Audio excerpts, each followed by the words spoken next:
Pak Lurah menjadi korban santet kiriman yang bukan sekadar untuk membunuh, melainkan mengikat jiwanya sebagai jembatan tumbal.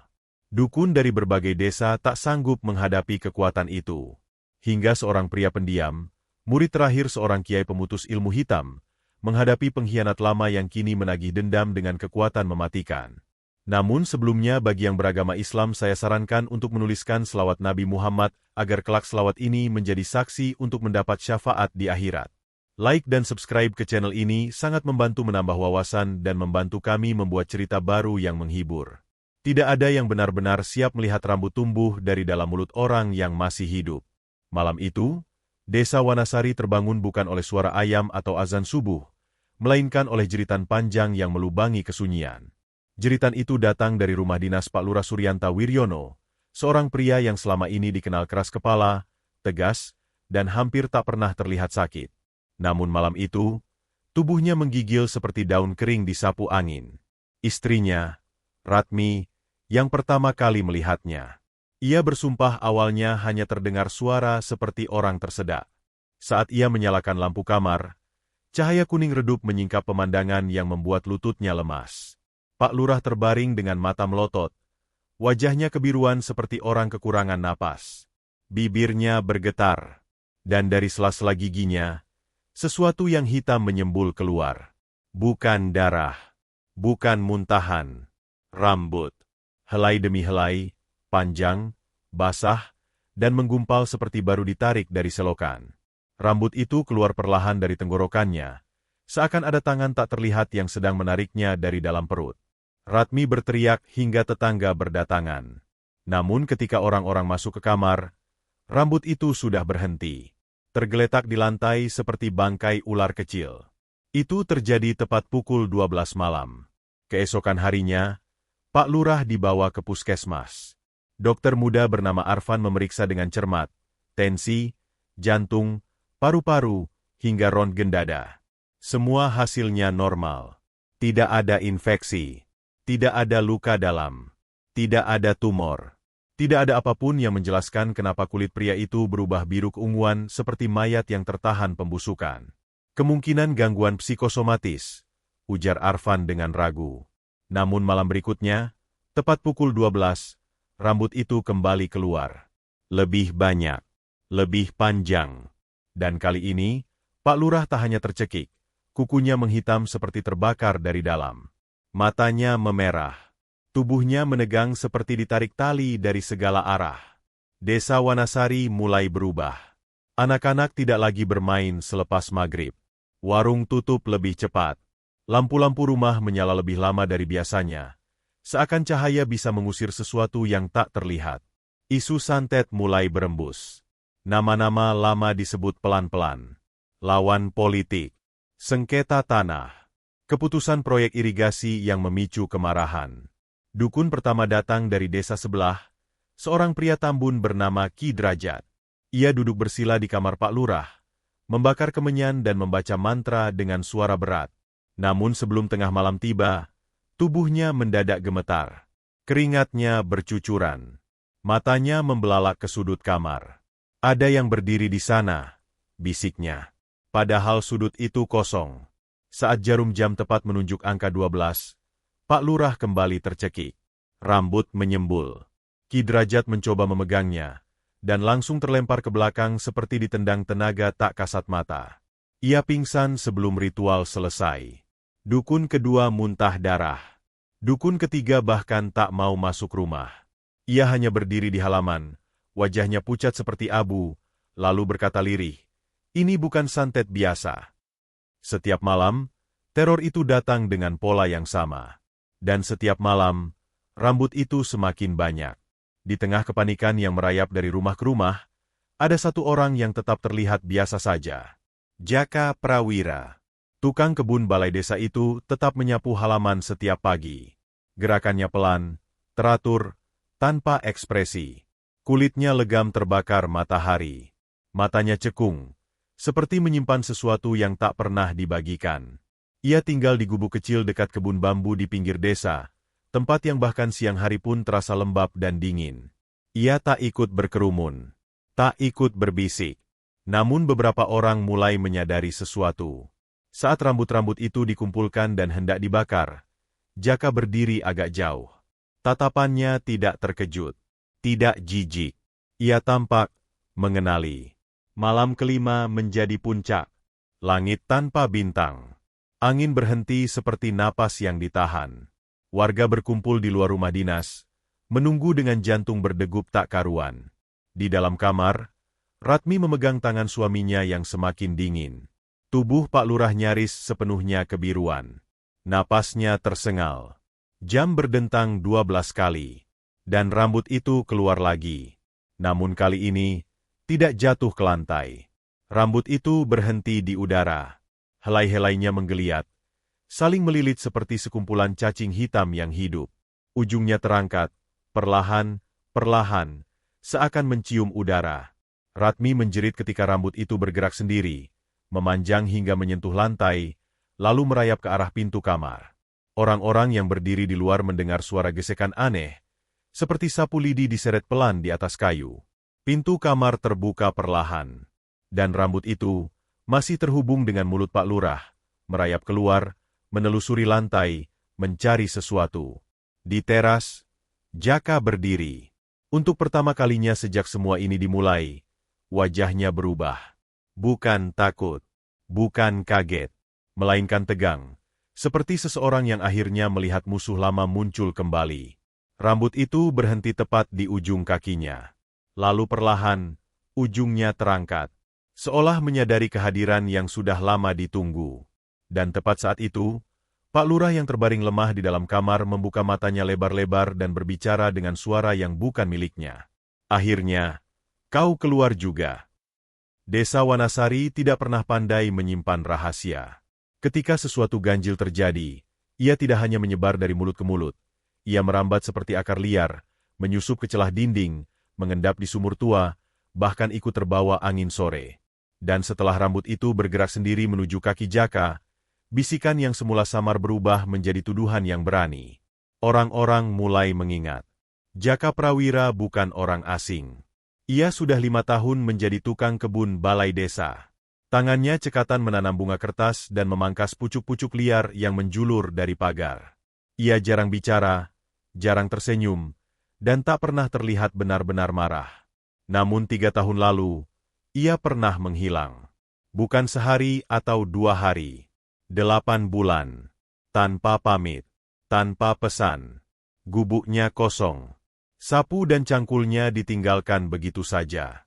Bahkan sepeda tuanya masih terparkir di belakang balai desa.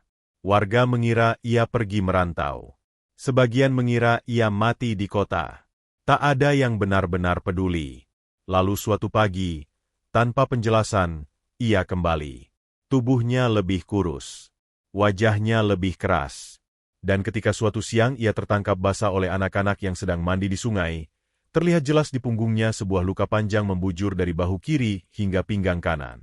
Bukan luka biasa. Bukan bekas sabetan parang atau goresan kawat berduri. Luka itu membentuk pola melengkung, dengan cabang kecil seperti huruf-huruf yang tak dikenal. Saat itu orang hanya bergidik, lalu melupakannya. Namun kini, ketika rambut-rambut hitam merayap di rumah Pak Lurah, ingatan itu kembali seperti duri yang mencuat dari tanah. Malam setelah kejadian rambut merayap, beberapa sesepuh desa berkumpul di rumah Nyi Rantem. Perempuan tua itu tinggal sendirian di rumah kayu beratap seng yang berderit setiap diterpa angin. Rambutnya putih seluruhnya, digelung sederhana. Tatapannya tajam meski matanya telah keriput oleh usia. Di atas tikar pandan, mereka duduk melingkar. Ini bukan santet biasa, kata salah satu laki tua dengan suara gemetar. Nyi Rantem tidak langsung menjawab. Ia hanya mengaduk teh panasnya perlahan, seolah menimbang sesuatu yang lebih berat dari sekadar kata-kata. Panggil Jaka, ucapnya akhirnya. Tak lama kemudian, Jaka datang. Ia berdiri di ambang pintu tanpa menunduk, tanpa pula menantang. Wajahnya tenang, terlalu tenang untuk seseorang yang baru saja dipanggil dalam suasana genting. Buka bajumu, kata Nyi Rantem tanpa basa-basi. Ruangan itu hening. Jaka tak bertanya. Ia melepas kemejanya perlahan.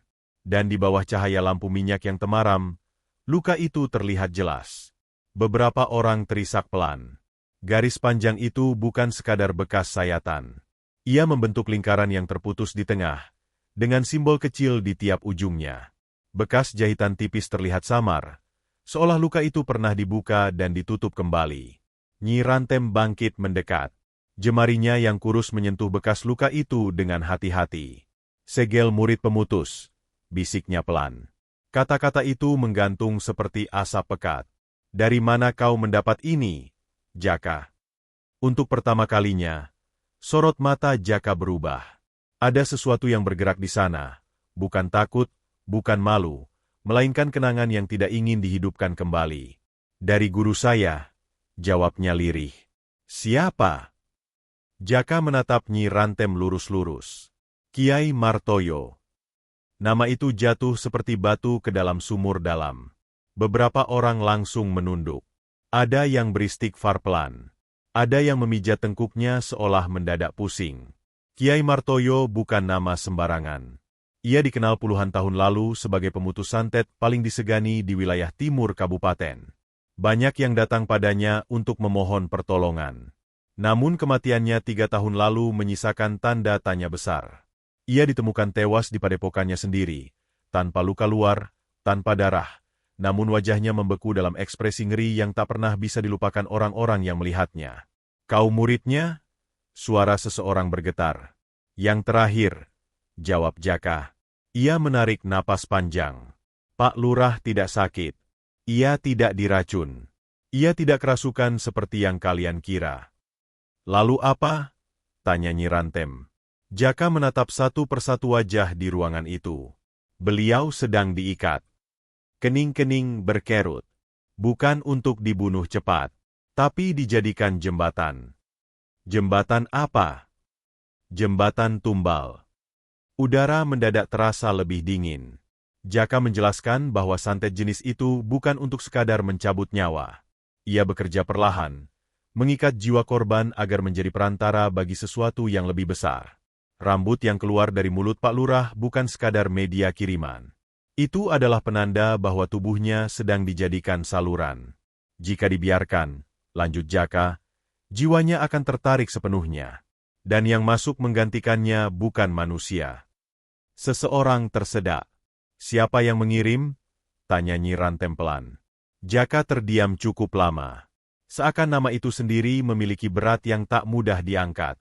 Ia menoleh ke arah pintu, ke arah kebun bambu yang gelap di luar rumah. "Ada satu orang," katanya akhirnya. Suasana menegang. "Orang yang dulu belajar bersama saya." Nyi Rantem mencengkeram ujung tikarnya. "Siapa?" Jaka mengucapkannya tanpa gemetar. "Embah Karsan." Nama itu seperti petir di ruangan sempit itu. Wajah Nyi Rantem yang biasanya tenang kini benar-benar pucat. Tangannya yang kurus gemetar. "Dia masih hidup?" bisiknya. Jaka tidak langsung menjawab. Di luar, angin tiba-tiba berdesir, membuat daun bambu bergesekan satu sama lain menghasilkan suara berisik seperti bisikan ratusan mulut. "Saya berharap tidak," kata Jaka pelan. "Tapi rambut itu mengenali saya." Ia menutup kemejanya kembali. "Dan itu berarti dia juga tahu saya masih di sini." Lampu minyak bergetar tertiup angin. Dan untuk pertama kalinya sejak semua ini dimulai, para sesepuh desa menyadari bahwa teror yang mereka hadapi bukan sekadar kiriman dendam politik. Ini adalah urusan lama. Urusan darah. Urusan murid dan guru yang tidak pernah selesai. Sementara itu, jauh di rumah dinas, Pak Lurah kembali terbatuk di ranjangnya. Dari sela bibirnya yang kebiruan, satu helai rambut tipis menyembul perlahan. Dan kali ini, helai itu tidak jatuh. Ia berdiri tegak, seolah mendengar namanya disebut. Beberapa utang tidak pernah ditagih dengan uang. Ia ditagih dengan darah, dengan jiwa, dan dengan kesetiaan yang dikhianati. Jaka tidak pernah berniat membuka kembali pintu masa lalu itu. Namun sejak nama Embah Karsan terucap di rumah Nyi Rantem, kenangan yang ia kubur rapat selama 3 tahun terakhir kembali menyeruak seperti air bah yang merobek bendungan rapuh. Setiap suara gesekan bambu di luar gubuknya terdengar seperti langkah kaki yang dikenalnya. Setiap bayangan hitam di sudut penglihatannya terasa seperti sosok yang pernah duduk bersamanya di hadapan seorang guru. Ia masih mengingat hari pertama tiba di padepokan Kiai Martoyo. Tempat itu berdiri di lereng bukit kecil, jauh dari desa, dikelilingi pohon aren dan batu-batu besar yang ditumbuhi lumut tebal. Bangunannya sederhana, berdinding papan, beratap rumbia. Namun udara di sekitarnya berbeda, lebih padat, lebih berat, seolah tanahnya menyimpan sesuatu yang tua dan tak mudah diganggu. Kiai Martoyo bukan pria tinggi. Tubuhnya kurus, wajahnya keras dengan janggut tipis memutih. Matanya dalam dan tajam, seperti mampu melihat bukan hanya tubuh, tetapi juga bayangan di belakang tubuh itu. Ia jarang tersenyum. Ia juga jarang marah. Namun ketika berbicara, suaranya cukup membuat bulu kuduk meremang. Ilmu bukan untuk dipamerkan, katanya suatu malam ketika Jaka dan murid lainnya duduk bersila di hadapannya. Ilmu adalah pisau. Jika kau tak tahu cara memegangnya, kau akan melukai dirimu sendiri. Murid lainnya itu adalah Karsan. Ia lebih tua 2 tahun dari Jaka. Tubuhnya lebih besar. Wajahnya keras, dengan alis tebal dan rahang kuat. Namun di balik sikap hormatnya kepada guru, ada sesuatu di matanya, kilatan yang terlalu cepat, terlalu bernafsu. Sejak awal, Karsan belajar lebih cepat. Ia hafal doa-doa pemutus santet dalam waktu singkat. Ia mampu merasakan getaran tanah ketika seseorang datang membawa niat buruk. Ia bisa menyentuh benda kiriman santet tanpa gemetar. Namun kecepatan belajarnya tidak pernah diiringi dengan kesabaran. Kenapa kita hanya memutus? Tanyanya suatu sore ketika Kiai Martoyo selesai menutup ritual penyembuhan seorang petani. Kenapa tidak menguasai dan mengirim balik? Kiai Martoyo menatapnya lama. Karena kita bukan pengirim. Tapi kalau kita tahu caranya, kita bisa lebih kuat. Ilmu yang kau pelajari untuk memutus bisa berubah menjadi pengikat jika niatmu berubah. Karsan tidak menjawab. Namun sejak hari itu, Jaka mulai melihat perubahan kecil. Karsan sering menghilang selepas maghrib. Ia berjalan ke hutan belakang padepokan, membawa kitab yang tidak pernah diajarkan secara resmi. Kitab itu tidak pernah disentuh Jaka, sampulnya gelap, dengan simbol melingkar yang terasa salah hanya dengan melihatnya. Suatu malam, Jaka mengikuti. Di tengah hutan, di tanah yang telah dibersihkan membentuk lingkaran kasar, Karsan duduk bersila. Di depannya tergeletak boneka kecil dari kain, dengan rambut asli terikat di kepalanya. Lilin hitam menyala redup. Bau anyir tercium samar. Karsan membaca sesuatu. Bukan doa yang diajarkan Kiai Martoyo. Irama bacaannya berat, seperti ditarik dari dasar tenggorokan. Tanah di sekitar boneka itu bergetar halus. Jaka mundur perlahan, napasnya tercekat. Keesokan harinya, kabar datang dari desa bawah bukit. Seorang pedagang yang pernah berselisih dengan Karsan tiba-tiba lumpuh separuh tubuhnya tanpa sebab medis yang jelas. Itu bukan kebetulan. Sejak saat itu, kejadian serupa berulang. Orang-orang yang pernah menyinggung atau meremehkan Karsan mendadak sakit. Ada yang muntah paku kecil. Ada yang bermimpi didatangi sosok tanpa wajah. Ada yang hanya diam membisu dan menolak makan hingga tubuhnya mengering. Kiai Martoyo pasti tahu. Dan memang, suatu malam, badai turun tanpa hujan. Angin berputar di sekitar padepokan, membuat atap rumbia berderit keras. Jaka terbangun oleh suara teriakan. Ia berlari ke halaman belakang. Lingkaran tanah di hutan menyala oleh cahaya api yang tidak biasa. Karsan berdiri di tengahnya. Wajahnya berkeringat, mata merah menyala oleh ambisi. Di depannya, bukan lagi boneka kain, melainkan seekor kambing hitam yang lehernya telah disayat. Darahnya mengalir mengikuti garis lingkaran tanah. Namun di sudut lingkaran itu, ada sesuatu yang lebih mengerikan. Seorang anak laki-laki desa, terikat, mulutnya disumpal kain, matanya basah oleh ketakutan. Jantung Jaka berhenti sejenak. Karsan, teriak Kiai Martoyo dari belakang. Suara itu memecah mantra. Angin berhenti. Api meredup. Karsan menoleh perlahan. Ekspresinya bukan takut, melainkan kesal karena terganggu. Ilmu ini lebih kuat dari sekadar memutus, katanya tenang. Dengan pengikat jiwa, kita tidak perlu lagi takut pada kiriman siapapun. Kau menuntut tumbal manusia, suara Kiai Martoyo mengeras. Untuk kekuatan yang setara, pengorbanan harus setara. Anak itu menangis di balik sumbal kain. Jaka ingin berlari melepaskannya, tapi kakinya terasa berat. Kiai Martoyo melangkah masuk ke lingkaran. Udara bergetar. Simbol-simbol di tanah berpendar samar. Lepaskan dia. Karsan tersenyum tipis. Guru terlalu takut pada potensi. Dan pada detik berikutnya, tanah di bawah lingkaran retak. Cahaya hitam menyembur seperti asap yang padat. Jaka hanya ingat suara teriakan. Bukan teriakan anak itu. Teriakan Kiai Martoyo. Lingkaran runtuh. Api padam. Hujan turun deras tanpa awan. Ketika semuanya berhenti, anak itu tergeletak pingsan, hidup. Karsan terdorong keluar dari lingkaran, wajahnya lebam. Namun yang membuat Jaka tak pernah bisa melupakan malam itu adalah pemandangan di tanah berlumpur. Darah. Banyak darah. Namun bukan darah Karsan. Kiai Martoyo berdiri terhuyung. Tangannya menekan sisi perutnya yang robek oleh sesuatu yang tak terlihat. Kau tak lagi muridku, katanya dengan suara berat. Karsan bangkit perlahan. Tatapannya berubah. Bukan lagi haus kekuatan, melainkan penuh kebencian. Ilmu ini akan tetap hidup, katanya. Dengan atau tanpa restu. Ia pergi malam itu. Dan beberapa minggu kemudian, Kiai Martoyo ditemukan tewas di dalam padepokan. Wajahnya membeku dalam ketakutan yang tak pernah bisa dijelaskan. Ingatan itu menghantam Jaka seperti gelombang dingin. Kini, 3 tahun kemudian, ia berdiri sendirian di kebun bambu desa Wanasari. Angin malam membuat daun-daun saling bergesekan, menciptakan suara seperti bisikan panjang. Ia tahu Karsan belum selesai. Namun saat ia hendak kembali ke gubuknya, suara itu terdengar. Bukan dari depan, bukan dari belakang, melainkan dari sela-sela bambu, berlapis-lapis, seperti puluhan suara yang berbicara bersamaan. Kau masih percaya gurumu suci? Jaka membeku. Daun bambu berhenti bergerak. Suara itu melanjutkan, lirih namun jelas. Darah yang tertumpah malam itu bukan hanya kesalahan murid. Jantung Jaka berdegup keras. Apakah kau benar-benar tahu siapa yang memulai ritual itu, Jaka? Angin kembali berembus. Namun kini, yang bergoyang bukan hanya bambu. Keyakinannya pun ikut retak.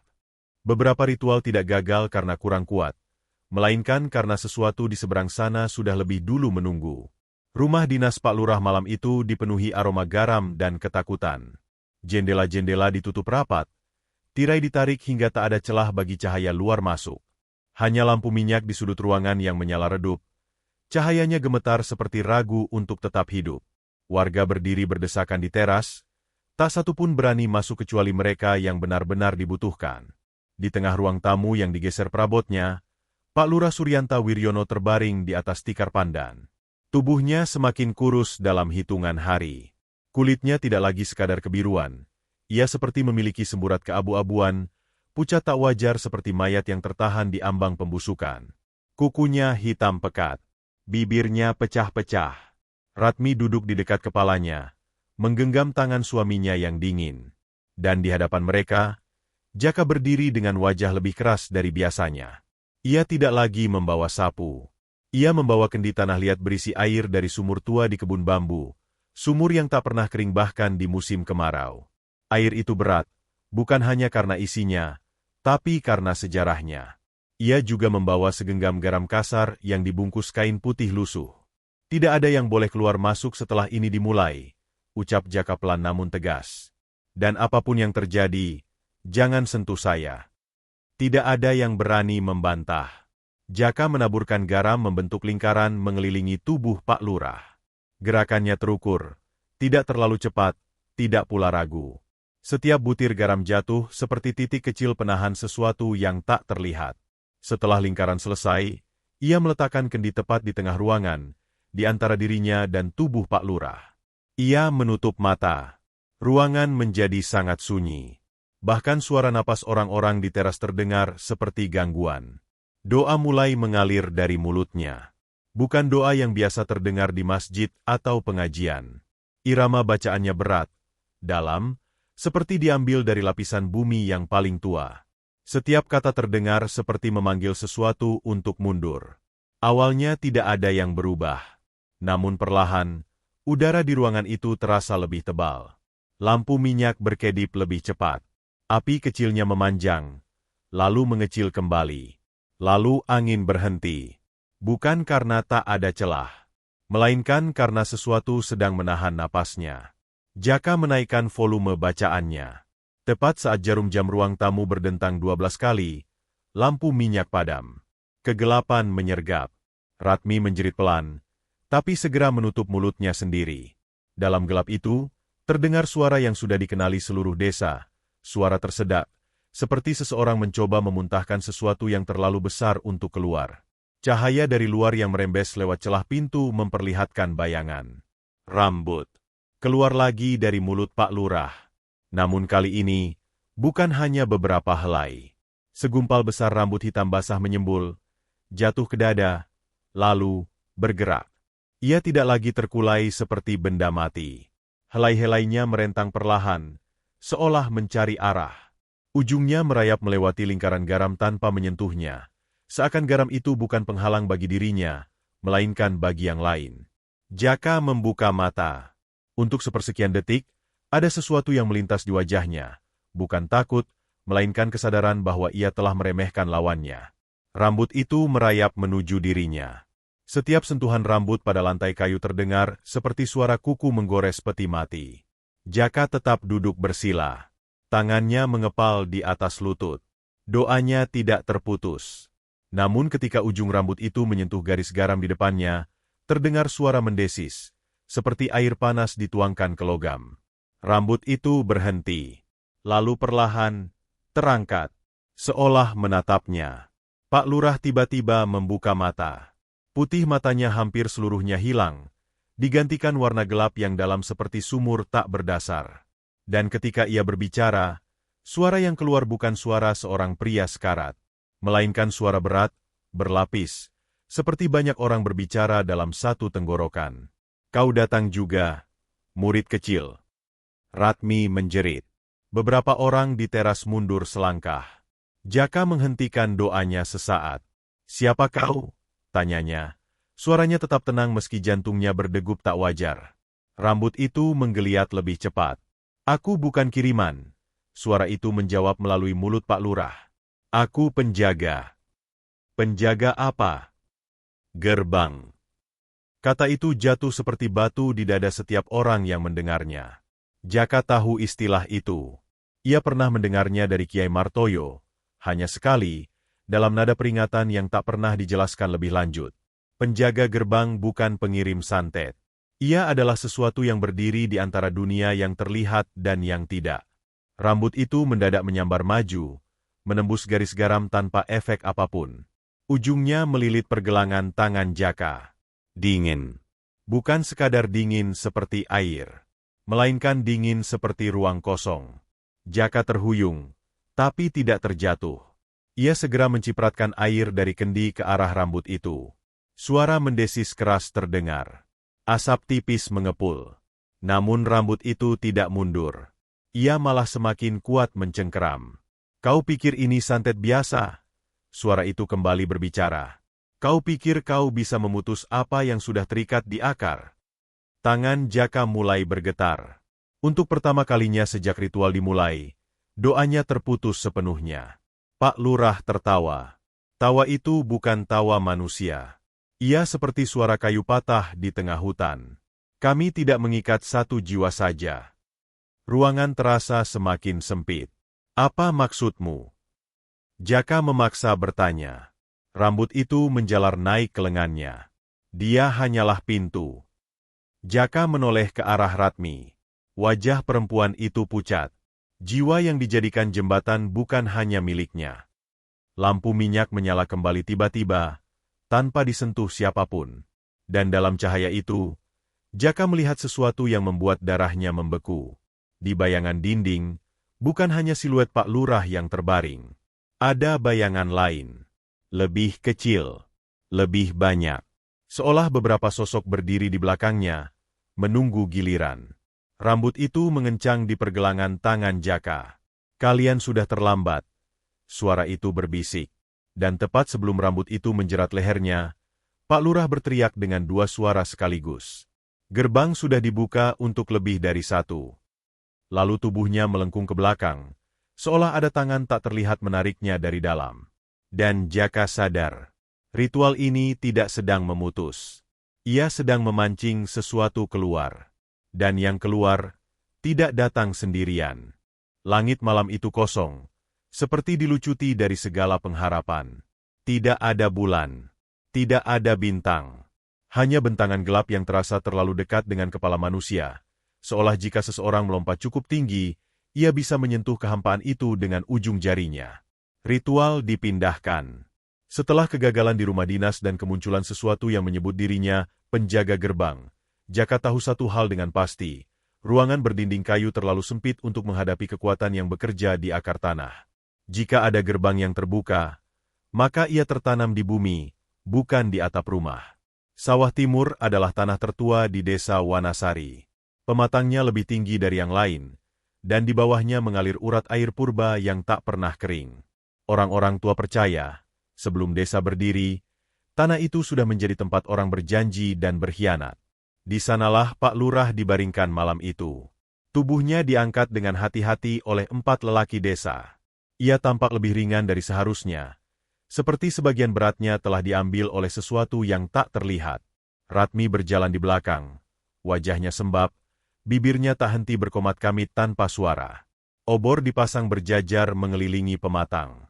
Api mereka menyala panjang, berderak pelan, memantulkan bayangan yang bergerak-gerak tak stabil di permukaan air sawah. Warga berdiri membentuk lingkaran besar, menjaga jarak, namun tak satu pun benar-benar ingin pulang. Mereka ingin melihat akhir dari ini.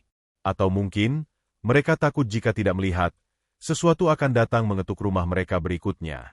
Di tengah lingkaran obor, Jaka berdiri dengan kitab tua di tangannya.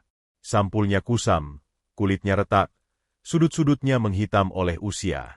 Kitab itu tidak pernah ia perlihatkan pada siapapun sebelumnya. Malam ini, ia tak punya pilihan. Ia menggambar lingkaran baru di tanah pematang menggunakan abu dan garam yang dicampur. Polanya lebih rumit dari ritual sebelumnya. Garis saling bertaut, simbol kecil ditorehkan di 4 arah mata angin. Di tengahnya, Pak Lurah dibaringkan. Angin bertiup pelan, membawa bau lumpur dan sesuatu yang lebih tajam, bau logam. Jaka membuka kitab.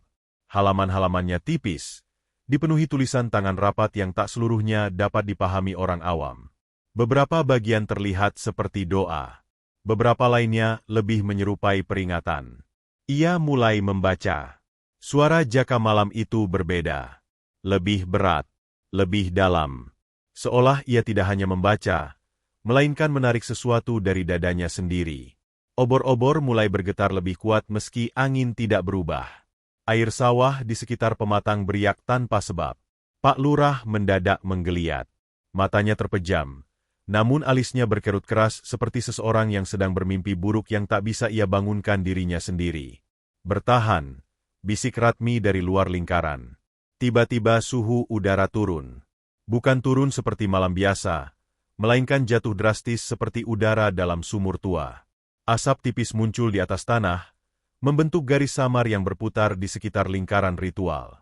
Dan dari salah satu sudut gelap di luar jangkauan obor, bayangan itu muncul.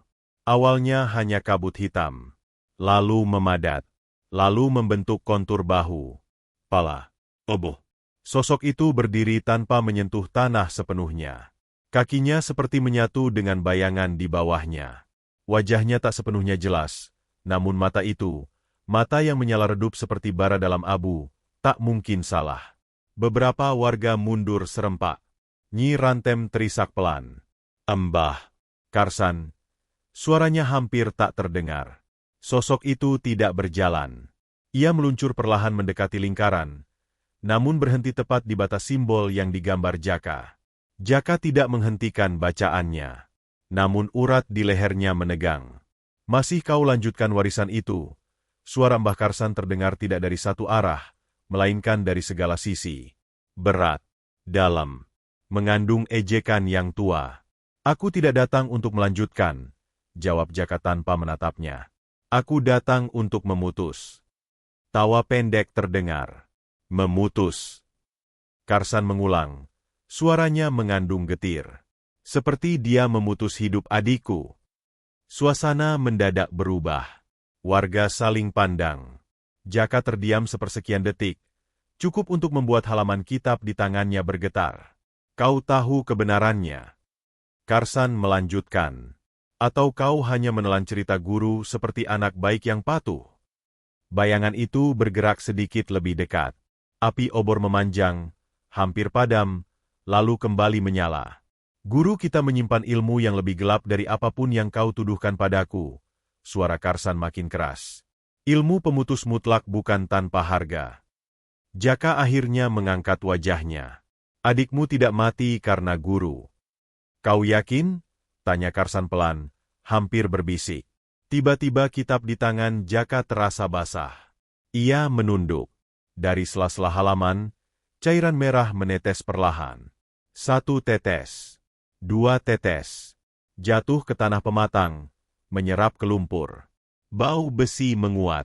Warga mulai gemetar. Beberapa ingin lari, tapi kaki mereka seperti tertanam. Jaka membalik halaman dengan tangan yang mulai dingin. Tulisan-tulisan di sana tampak bergerak, seolah tinta belum sepenuhnya kering meski kitab itu telah berusia puluhan tahun. Kebenaran tidak pernah sepihak. Suara Karsan kembali menggema. Malam itu, darah yang tertumpah bukan hanya akibat keserakahanku. Angin berputar lebih kencang. Air sawah bergolak seperti dididihkan. Pak Lurah mendadak terangkat sedikit dari tanah. Punggungnya melengkung tak wajar. Rambut hitam menyembul dari mulutnya lebih banyak dari sebelumnya. Namun kini tidak merayap ke arah Jaka. Ia berdiri tegak, menunjuk ke arah bayangan Karsan. Seolah menghubungkan mereka. Kau membuka gerbang, Jaka, bisik Karsan. Dan gerbang tidak memilih siapa yang lewat. Jaka menutup mata dan membaca bagian terakhir dari doa pemutus. Suara yang keluar dari tenggorokannya bukan lagi hanya miliknya. Tanah di bawah pematang retak tipis.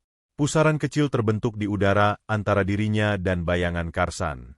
Untuk sesaat, sosok hitam itu terlihat tertarik, tubuhnya bergetar. Warga menahan napas. Sekarang, teriak Nyi Rantem. Jaka menuangkan sisa air kendi ke tanah di tengah lingkaran. Asap putih membubung. Jeritan panjang terdengar. Bukan dari manusia. Bayangan Karsan terseret beberapa langkah. Namun tepat saat pusaran hampir menelan sosok itu, suara berbeda terdengar. Bukan suara Karsan. Bukan suara Jaka. Melainkan suara dalam yang berat dari tubuh Pak Lurah.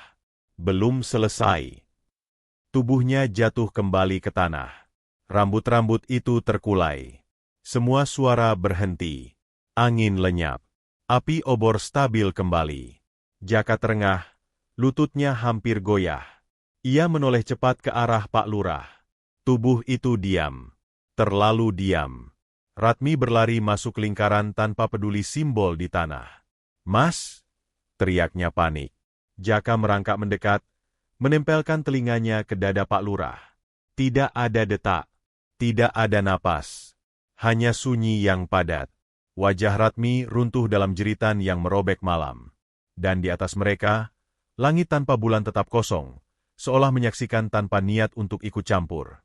Pak Lurah Suryanta Wiryono berhenti bernapas. Di tengah ritual yang belum selesai. Kematian tidak selalu datang dengan teriakan. Kadang ia hadir seperti jeda, sunyi yang terlalu panjang hingga orang-orang baru sadar sesuatu telah benar-benar berhenti. Tubuh Pak Lurah terbujur kaku di atas pematang sawah timur. Obor-obor masih menyala, tetapi cahayanya tak lagi memberi kehangatan. Ratmi mengguncang bahu suaminya, memanggil namanya berulang-ulang sampai suaranya pecah. Warga berdiri mematung, tak satu pun berani mendekat.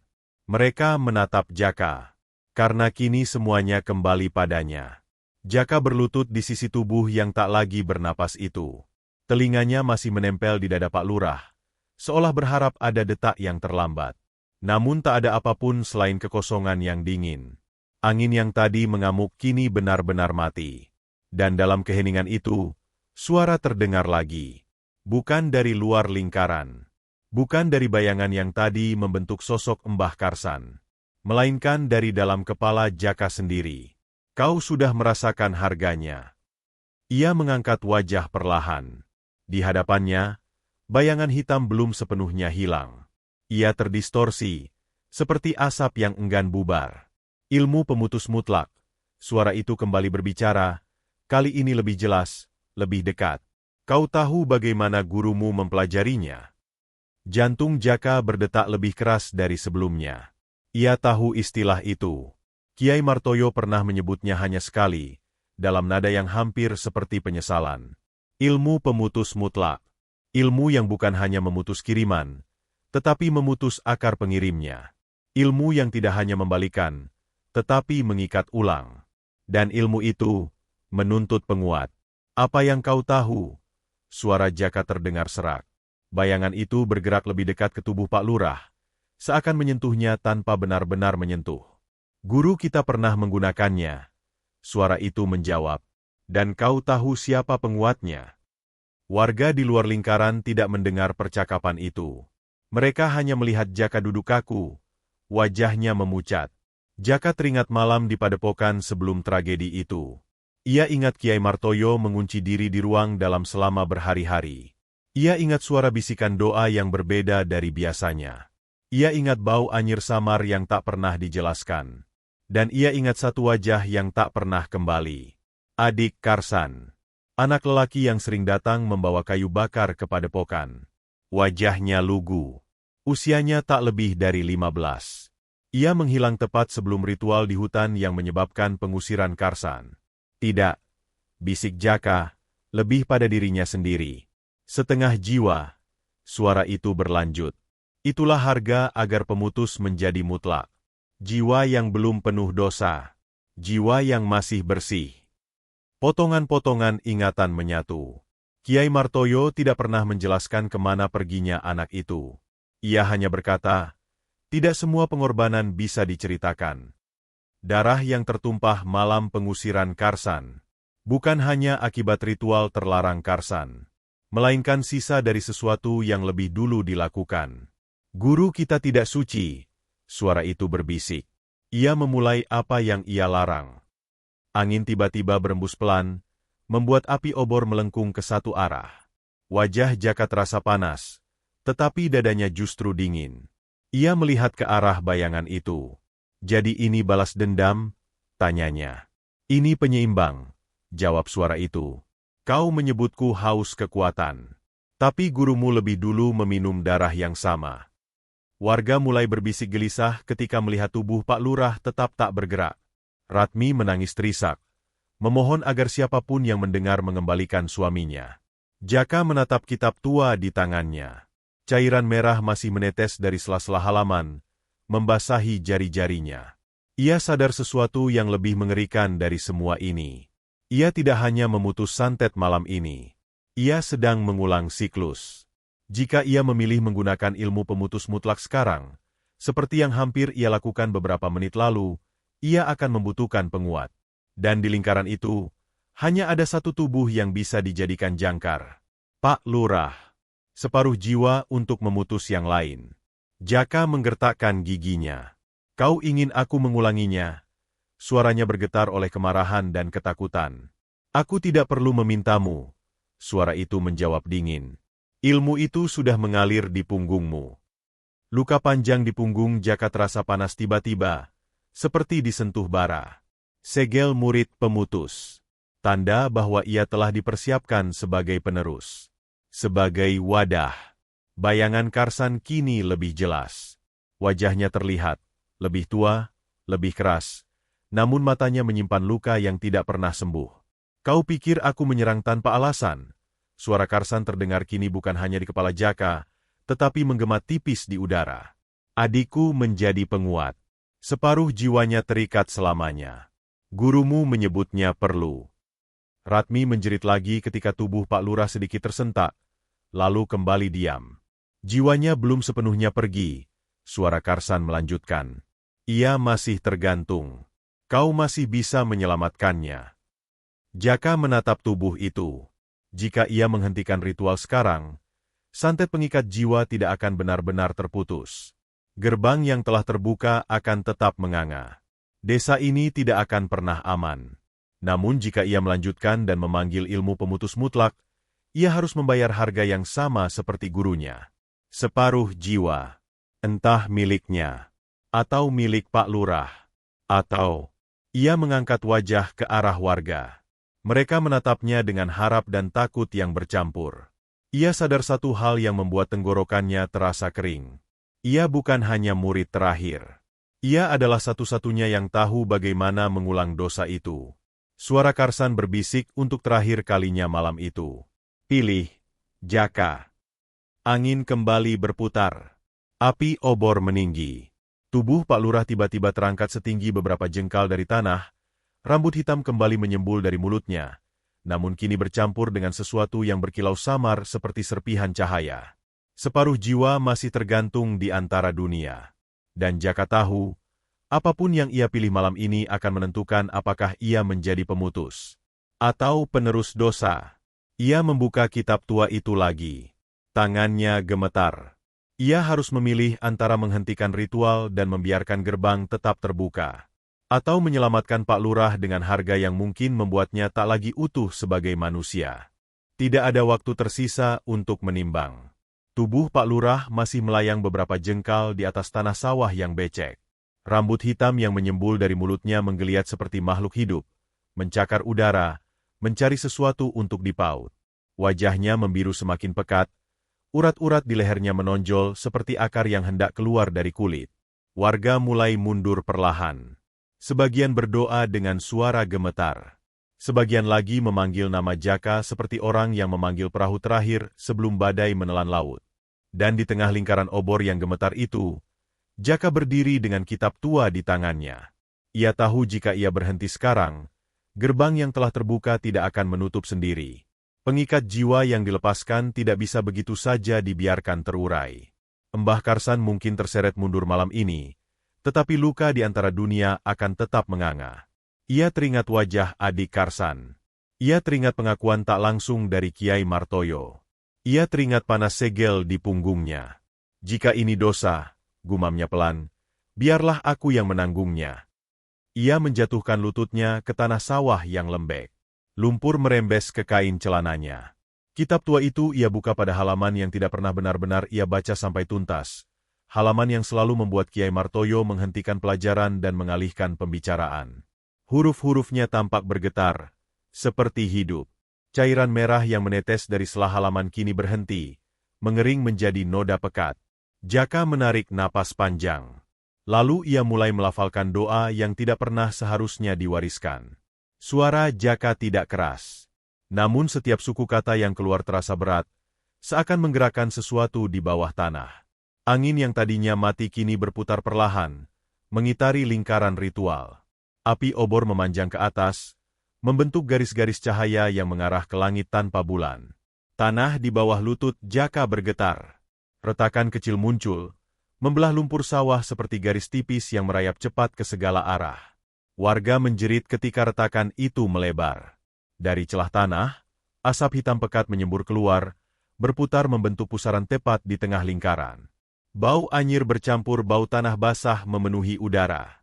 Mbah Karsan yang tadi berdiri sebagai bayangan kini terlihat jelas. Tubuhnya tidak lagi sekadar asap, melainkan sosok penuh. Wajah tua dengan mata menyala merah. Pakaian hitamnya berkibar meski tak ada angin nyata yang menyentuhnya. Kau benar-benar memilihnya. Suaranya terdengar antara kagum dan murka. Jaka tidak menjawab. Ia melanjutkan mantra itu. Setiap kalimat membuat pusaran di tanah semakin lebar. Retakan menjalar hingga mencapai kaki warga, memaksa mereka mundur lebih jauh. Sawah timur yang tenang berubah menjadi medan yang bergetar, seperti jantung raksasa yang berdetak di bawah permukaan. Tubuh Pak Lurah tiba-tiba tersentak. Rambut yang keluar dari mulutnya tertarik arah pusaran, bukan lagi merayap ke arah Jaka. Warna biru di kulitnya bergetar, seperti tinta yang teraduk dalam air. Berhenti, teriak Mbah Karsan, melangkah maju. Namun setiap langkahnya justru membuat tanah di bawahnya runtuh sedikit demi sedikit. Pusaran gelap itu kini bukan hanya lubang, melainkan pintu. Ilmu pemutus mutlak telah dipanggil. Dan ia menuntut penguat. Jaka merasakan sesuatu mencengkeram dari dalam dadanya. Bukan tangan. Bukan bayangan. Melainkan tarikan halus yang tidak terlihat. Seperti ada benang tak kasat mata yang ditarik dari pusat dirinya. Ia menggertakkan gigi. Rasa dingin menjalar dari punggungnya ke tulang belakang, lalu menyebar ke seluruh tubuh. Segel di punggungnya terasa terbakar. Ia tahu saat itu juga, penguatnya adalah dirinya sendiri. Ia tidak memilih jiwa lain. Ia memilih memotong separuh miliknya. Jerit pertama bukan datang dari Mbah Karsan, melainkan dari Jaka. Suara itu teredam oleh gemuruh tanah yang retak semakin lebar. Pusaran kini membentuk lingkaran sempurna. Hitamnya bukan sekadar kegelapan malam, melainkan ketiadaan cahaya. Seperti menatap ke dalam sumur tanpa dasar. Mbah Karsan mencoba mundur, namun kaki bayangannya tersedot ke dalam retakan. "Jangan kira ini akhir," ia berteriak. Suaranya pecah oleh campuran amarah dan sesuatu yang lebih dalam, ketakutan. "Aku bukan musuh terakhirmu, Jaka, penjaga gerbang." Kalimatnya terputus ketika pusaran itu menariknya lebih kuat. Tubuhnya terpelintir. Separuhnya sudah tenggelam dalam kegelapan. Warga menyaksikan dengan wajah pucat, sebagian terjatuh berlutut. Pak Lurah yang melayang perlahan turun kembali ke tanah. Rambut yang keluar dari mulutnya tersedot habis ke dalam pusaran, seolah ditarik oleh arus tak terlihat. "Penjaga gerbang masih ada," teriak Mbah Karsan untuk terakhir kalinya sebelum tubuhnya sepenuhnya terseret masuk. Pusaran itu bergetar hebat. Lalu, hening. Tanah yang retak berhenti bergerak. Pusaran mengempis seperti napas terakhir, lalu menutup perlahan, menyisakan garis hitam tipis yang kemudian hilang tertelan lumpur. Sawah timur kembali sunyi. Hanya suara napas berat warga yang terdengar. Jaka masih berlutut. Kitab tua di tangannya kini kosong. Halaman-halamannya memucat. Huruf-hurufnya hilang seolah tak pernah ada. Ia mencoba menarik napas. Namun napas itu terasa tidak lengkap. Seperti ada ruang di dalam dadanya yang kosong. Ia menoleh ke arah Pak Lurah. Warna biru di kulit lelaki itu memudar perlahan, digantikan warna normal yang pucat. Dada Pak Lurah naik turun pelan. Ratmi menjerit lega ketika merasakan napas itu kembali. Santet telah terputus. Gerbang telah ditutup. Namun Jaka tidak merasakan kemenangan. Ia mencoba berdiri. Kakinya gemetar. Dunia terasa sedikit jauh, sedikit kabur di tepinya. Suara warga terdengar seperti dari dalam air. Ia menyentuh dadanya sendiri. Ada sesuatu yang hilang. Bukan daging, bukan darah, melainkan gema. Seperti sebagian dari dirinya tidak lagi menjawab ketika dipanggil. Ia sadar dengan pelan dan menyakitkan. Ia telah memotong separuh jiwanya sendiri untuk menjadi penguat. Langit tetap gelap tanpa bulan. Obor-obor mulai padam satu persatu. Saat Jaka hampir kehilangan kesadaran, ia mendengar sesuatu. Bukan suara warga, bukan suara Ratmi. Bukan suara angin, bisikan tipis yang tidak datang dari luar, melainkan dari celah yang tadi terbuka. Gerbang tidak pernah benar-benar kosong. Suaranya berbeda, bukan Mbah Karsan, lebih dalam, lebih tua. Penjaga masih menunggu. Pandangan Jaka mengabur sepenuhnya. Ia terjatuh ke lumpur sawah timur, dan dalam kegelapan yang menyambutnya, ia tahu satu hal, ia mungkin telah menjadi pemutus mutlak. Namun perang yang sebenarnya baru saja dimulai. Desa kembali tenang dengan cara yang aneh. Bukan tenang karena tak ada lagi ketakutan, melainkan tenang seperti seseorang yang baru selamat dari kecelakaan, masih gemetar, tetapi berusaha berjalan seolah tidak terjadi apa-apa. Sawah timur kembali ditanami. Retakan yang pernah membelah tanah itu tak lagi terlihat. Seolah bumi menelan lukanya sendiri. Warga kembali ke rutinitas, menjemur padi, menimba air, menyapu halaman dengan gerakan yang sedikit lebih pelan dari biasanya. Setiap kali mereka melewati pematang tempat ritual itu terjadi, langkah mereka tanpa sadar dipercepat. Pak Lurah pulih perlahan. Warna biru yang pernah merayapi kulitnya telah hilang sepenuhnya. Nafasnya kembali teratur. Namun sorot matanya berubah. Ia lebih sering diam, seakan menyimak sesuatu yang tak terdengar oleh orang lain. Ratmi bersyukur setiap pagi ketika suaminya membuka mata, tetapi ia tak lagi bertanya tentang malam itu. Tidak ada seorang pun yang berani mengungkitnya di depan Jaka. Jaka sendiri menjadi lebih pendiam.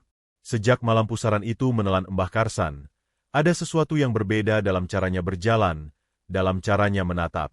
Wajahnya tetap sama, tetapi ada ruang hening di balik matanya, ruang yang tak terjangkau bahkan oleh doanya sendiri. Ia tahu apa yang telah ia lakukan. Ia tahu apa yang telah ia potong dari dirinya. Ilmu pemutus mutlak telah bekerja. Santet terputus. Gerbang tertutup. Namun tidak ada ilmu yang benar-benar menghapus. Hanya memindahkan. Pada suatu pagi yang lembab, ketika kabut masih menggantung di antara batang bambu, Jaka membawa kitab tua itu ke kebun belakang rumahnya. Pohon bambu tumbuh rapat di sana. Batangnya saling berdesakan seperti rahasia yang tak pernah keluar. Kitab itu kini kosong. Halaman-halamannya putih pucat, tanpa huruf, tanpa noda merah. Seolah semua yang pernah tertulis di dalamnya telah diserap oleh sesuatu yang lain. Jaka menggali tanah dengan cangkul tua. Setiap hentakan terasa berat, bukan karena tanahnya keras, melainkan karena kenangan yang menyertai setiap gerakan. Ia teringat Kiai Martoyo. Ia teringat malam pengusiran Karsan. Ia teringat jerit yang tak pernah sepenuhnya ia pahami. Lubang itu cukup dalam. Ia meletakkan kitab tua di dasar tanah. Berhenti di sini, gumamnya pelan, lebih pada dirinya sendiri daripada pada benda itu. Tanah kembali menutup halaman kosong itu. Bambu-bambu di atasnya berdesir pelan meski tak ada angin. Sejak hari itu, Jaka mencoba hidup seperti biasa. Ia membantu warga memperbaiki pagar, mengajari anak-anak membaca doa sederhana, dan sesekali mengunjungi Pak Lurah yang masih memulihkan tenaga. Ia berbicara seperlunya, tersenyum bila perlu. Namun setiap pagi, sesuatu mengganggu ketenangannya. Ketika ia menyapu halaman rumah, selalu ada satu helai rambut hitam yang terjatuh dari sapunya. Helai itu panjang, lebih panjang dari rambutnya sendiri. Ia mencoba membakarnya. Rambut itu tidak hangus. Ia mencoba menguburnya. Keesokan pagi, helai baru muncul lagi. Selalu satu. Tidak pernah dua. Tidak pernah hilang. Awalnya ia mengira itu sisa energi Mbah Karsan. Namun rasa yang menguar dari helai rambut itu berbeda. Bukan amarah. Bukan dendam. Melainkan sesuatu yang lebih tua. Lebih sabar. Suatu sore, ketika matahari hampir tenggelam, Pak Lurah datang ke rumahnya sendirian. Wajahnya masih pucat, tetapi langkahnya mantap. "Aku bermimpi lagi," katanya tanpa basa-basi. Jaka terdiam. Malam tanpa bulan. Sawah retak. Tapi bukan Karsan yang berdiri di tengahnya. Jantung Jaka berdetak pelan, berat. "Lalu siapa?" tanyanya. Pak Lurah menelan ludah. Sesuatu yang lebih besar. Wajahnya tidak jelas. Tapi suaranya yang memanggil dirinya penjaga gerbang. Kata-kata itu menggantung di udara seperti kabut yang tak mau menghilang. Mbah Karsan pernah berteriak bahwa ia bukan musuh terakhir. Dan Jaka tahu kini, itu bukan sekadar ancaman kosong. Ia kembali ke kebun bambu malam itu. Tanah tempat kitab tua dikubur tampak biasa saja. Namun ketika ia berdiri di atasnya, ada getaran halus di bawah telapak kakinya. Seperti denyut yang lambat dan dalam. Ia memejamkan mata. Dan untuk pertama kalinya sejak ritual itu, ia tidak berusaha menahan bisikan yang muncul dari dalam dirinya. "Pemutus," suara itu lembut, hampir seperti angin yang menyusup di sela bambu. "Kau pikir kau memusnahkan?" Jaka tidak membuka mata. Ia merasakan kebenaran itu menyusup seperti air ke celah batu. Ilmu pemutus tidak memusnahkan. Ia memindahkan. Seperti sungai yang dialihkan dari satu muara ke muara lain. Mbah Karsan telah terseret. Gerbang telah tertutup. Namun sesuatu harus menggantikannya. Sesuatu harus menjadi jangkar baru. Dan ketika ia memilih menggunakan dirinya sebagai penguat, ia telah membuka ruang. Separuh jiwanya yang hilang bukanlah lenyap, melainkan diganti. dengan sesuatu yang masuk melalui pusaran terakhir itu. Helai rambut hitam yang jatuh setiap pagi bukanlah sisa santet. Itu penanda bahwa di dalam dirinya kini ada sesuatu yang tumbuh perlahan. Bukan Karsan, bukan arwah adiknya, melainkan entitas yang lebih tua dari semua ilmu yang pernah ia pelajari. Penjaga gerbang. Bambu-bambu berderak pelan di atas kepalanya. Wadah. Suara itu berbisik kini lebih jelas. Gerbang selalu butuh wadah. Jaka membuka mata. Langit malam kosong tanpa bintang. Ia menyadari satu kebenaran yang tak bisa lagi ia bantah. Ia telah menyelamatkan desa. Ia telah memutus santet. Ia telah menutup gerbang. Namun gerbang tidak pernah dibiarkan tanpa penjaga. Dan kini penjaga itu tidak berdiri di sawah. Tidak terperangkap dalam pusaran. Ia bernafas melalui paru-parunya. Ia melihat melalui matanya. Ia menunggu dengan kesabaran yang tidak manusiawi. Jaka berdiri lama di bawah pohon bambu. Tidak ada teriakan. Tidak ada pusaran. Hanya malam yang terlalu sunyi. Keesokan paginya, seperti biasa, ia menyapu halaman. Satu helai rambut hitam jatuh dari sapu. Ia tidak lagi mencoba membakarnya. Ia membiarkannya tergeletak di tanah. Dan untuk pertama kalinya, ia tersenyum tipis. Bukan karena ia menang. Bukan karena ia selamat. Melainkan karena ia akhirnya mengerti. Ilmu tidak pernah benar-benar berakhir. Ia hanya mencari wadah baru. Dan kini, wadah itu adalah dirinya. Tamat.